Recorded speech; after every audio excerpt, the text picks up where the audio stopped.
Chapter 6. Tucker groaned as the blaring beeping blasted away his peaceful slumber. He hated alarm clocks. It was just one of the many reasons he enjoyed the football lifestyle. Since practices rarely started before noon, he almost never had to wake up to the harsh sound of the alarm. Instead, he could lie in bed and wake up leisurely with the sun. At least, normally he could. Today, he had to be out of the house in an hour. He'd told Shelby he would be there when the center opened, and that was less than 2 hours from now. He dragged himself out of bed and plodded toward the shower. It was still dark outside and cold, so cold. Perhaps he should look into those heated floors after all. Most of the house was carpeted, but the bathroom had cold marble flooring. Easy to clean, but like an icebox when it was cold. Tucker stepped into the shower and turned the water to hot. He'd always enjoyed the steam, but it was even more invigorating today. It pushed the last bit of sleep from his eyes, but it also had the unfortunate effect of clearing the fog from his head, which allowed his mind to think about the day ahead. What in the world would he do with kids all day? They had seemed nice Friday evening, but he had only spent an hour there. Most of that had been introducing himself and then talking with Kinsey, while they kept an eye on the kids. Today would be longer, and he wasn't much of a kid person. Maybe that was because he'd had to grow up so quickly. Maybe it was the reminder of his own past before his mother died. Whatever the reason, he'd never been great with kids. Sure, he would sign their footballs and shirts and pose for pictures, but he was always more comfortable when there were no kids in the crowd. With a sigh, he turned the water off and stepped out of the shower. He would just have to make the best of the situation. After all, it was only for a week. 1 week, and then his community service obligation would be over. He could concentrate on the game and return to sleeping in. Shelby glanced up from the flyer she was making as the door opened. Tucker Jackson strode through right on time. She'd had her doubts that he would show up again, but she supposed she was glad. Her high school volunteer, who normally helped out during Christmas break, had texted her last night stating she didn't feel well and probably wouldn't make it in for the day, which would have left Kinsey and Shelby in quite a pickle if Tucker hadn't shown up. Though their count was low enough that 2 people could watch the kids, it would have meant no break for either of them all day, and that made for a long day. Hopefully, Jennifer's illness was temporary and not typical high school flaking. She had seemed responsible, but Shelby had noticed a shift in some of the younger generation. "Perfect timing," she said as he signed in on the log.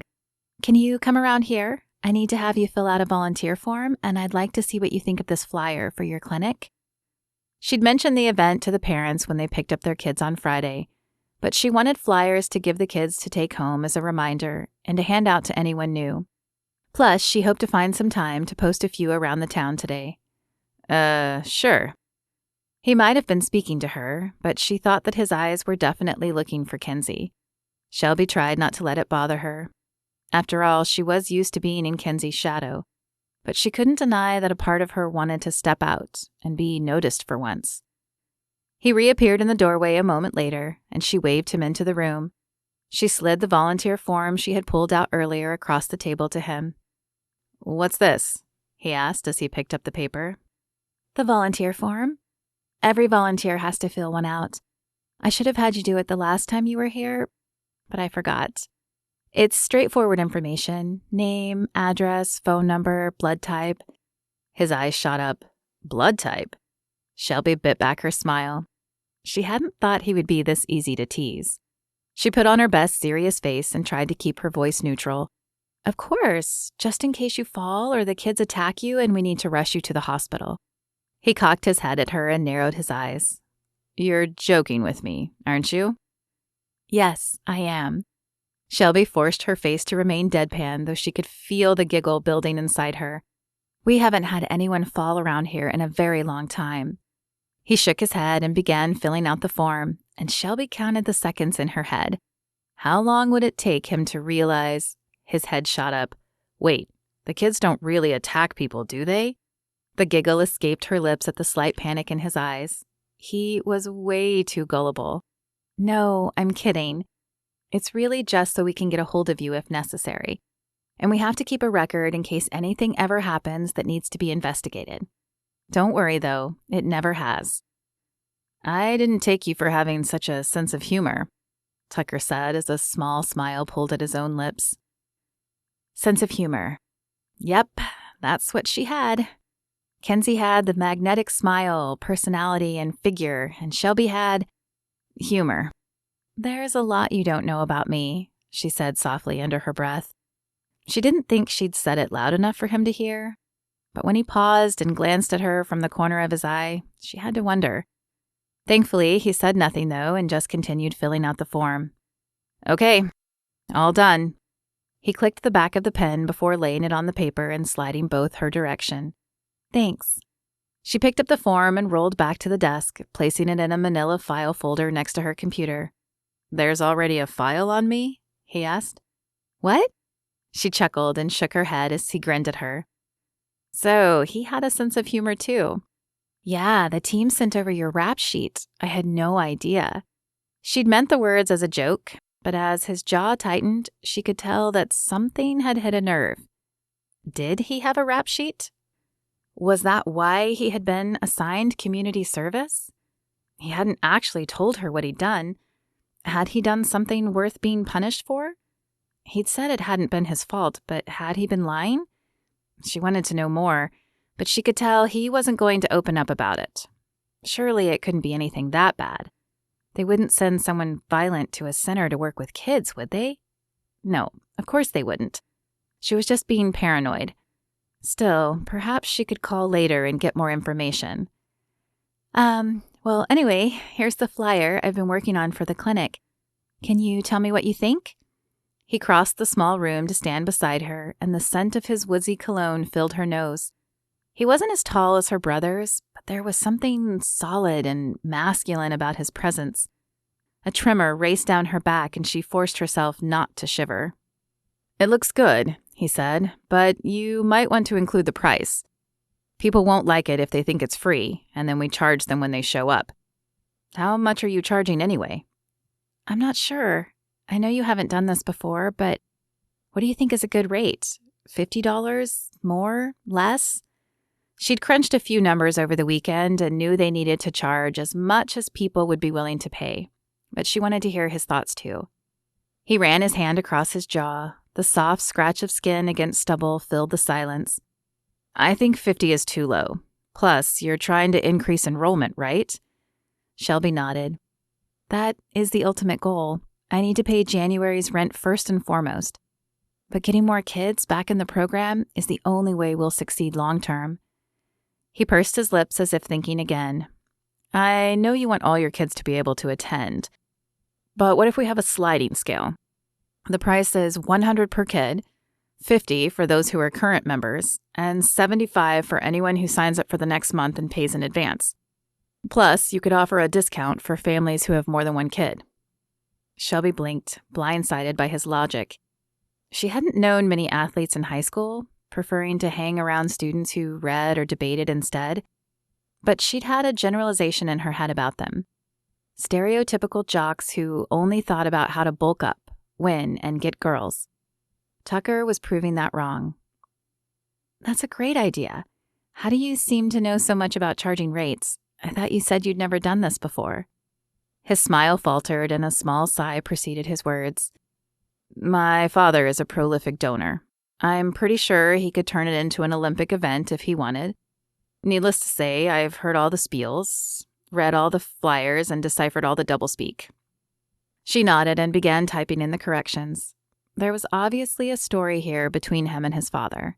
But again, Shelby didn't pry. She was great at listening, but he didn't know her well enough to open up to her. And whatever was going on between him and his father had affected him greatly. It probably still was. Better? She asked when she finished.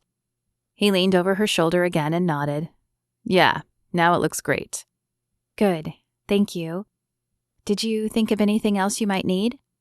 She turned to look at him and nearly jumped out of her skin at how close his face was. Her heart thundered in her chest. No, I think I'm good. His eyes held hers a moment before he leaned back. What would you like me to do today? Shelby was still trying to get her heart under control. Why was she reacting like this around him?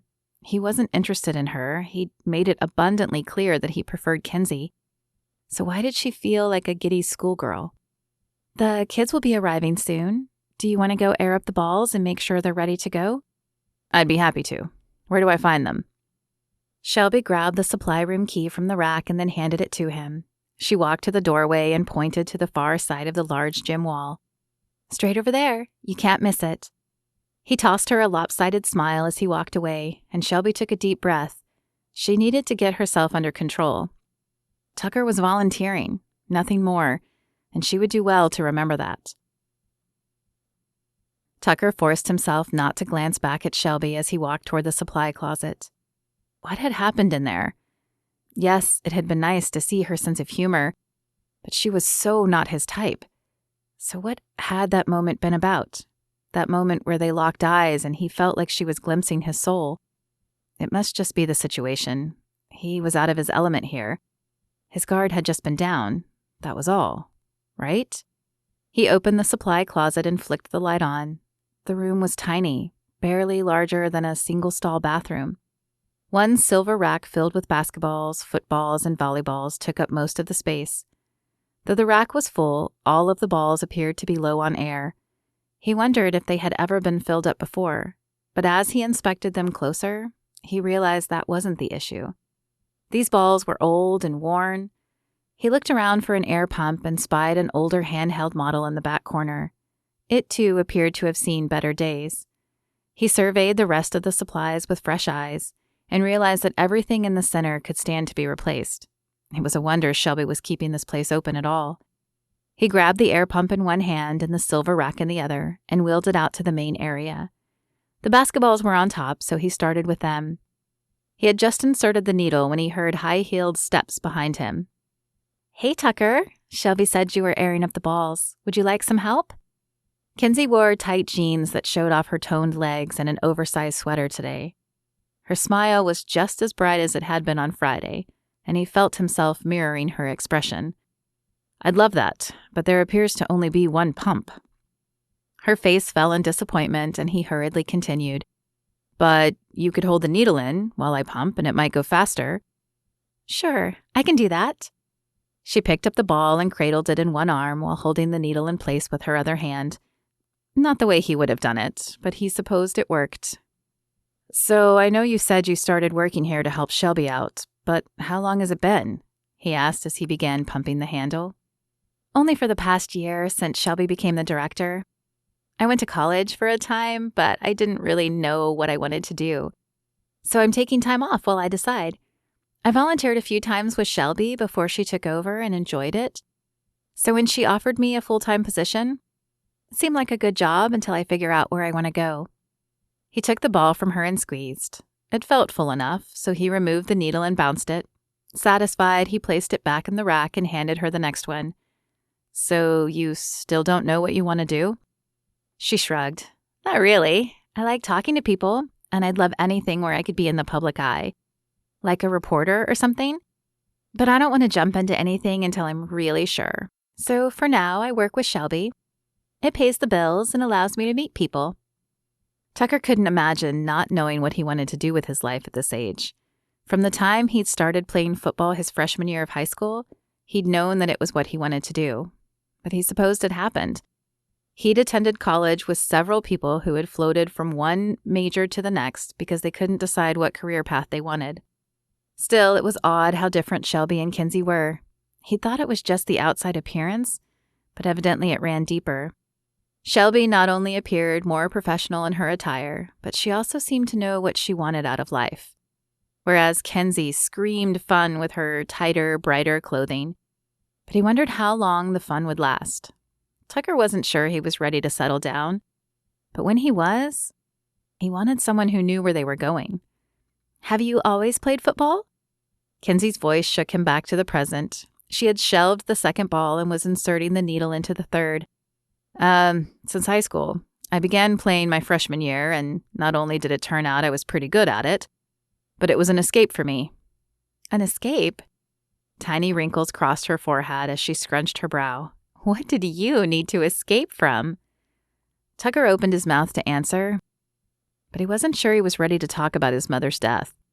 Nor was he sure he wanted to tell Kinsey. He didn't know why, but he sensed Shelby would understand his pain more than Kinsey would. "Oh, high school angst and all that," he said instead. "Do you have high school kids who come here?" He couldn't imagine older kids enjoying time in the center. It was too plain, too outdated. "No, most of our kids are elementary and middle school aged." "That makes sense. I suppose that once you can drive, you can take care of yourself. Or once your mother dies and your father withdraws," he thought to himself. "Yeah, it's too bad more don't volunteer, though. We have one girl, Jennifer, who helps out during breaks and summers. But we could use more. I think teenagers could be great mentors for the younger students. But I remember high school. The last thing I wanted to do was give up my time after school, especially to hang out with younger kids." She placed the third and last basketball on the shelf and turned to the footballs. Tucker eyed the faded and worn pigskin with a frown as she inserted the needle. "Are those all the footballs the center has?" "Yeah, Shelby's been wanting to replace them forever, but she hasn't had the money. Most of what we make pays rent and our salaries. She pays a part-time janitor, but his job is next on the chopping block." She shrugged. "Replacement equipment just keeps dropping lower on the list." Tucker glanced back at the office where he was sure Shelby sat, trying to figure out a way to bring in more money. A sting of something he didn't recognize tugged at his heart. Pity? No, that wasn't quite it. Sorrow? He couldn't even give it a name. All he knew was that he felt for Shelby. She was trying so hard to keep the center open, and she certainly wasn't doing it for the money or fame like most people he knew. In fact, the thought convicted him. Maybe he could do something more to help out, more than just the clinic and volunteering this week.